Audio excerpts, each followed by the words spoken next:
Hello guys, इस video में मैं आपको दिखा रहा हूँ मैंने मंगाया है प्लांट वेस्ट चिकन एंड मटन। तो ये कबाब जैसा डिज़ाइन है इनका।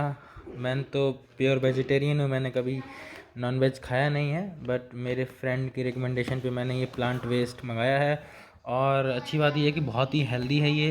इसमें 45% प्रोटीन है और इसमें 43% है मटन में। और जो लोगों का मैंने सुना है नेट पे कि ये टेस्ट भी वैसा ही करता है जैसा कि रियल में चिकन कबाब करते हैं, इसका टेक्सचर भी वैसा ही है। तो आज हम ट्राई करेंगे और आपको सब कुछ बताएंगे।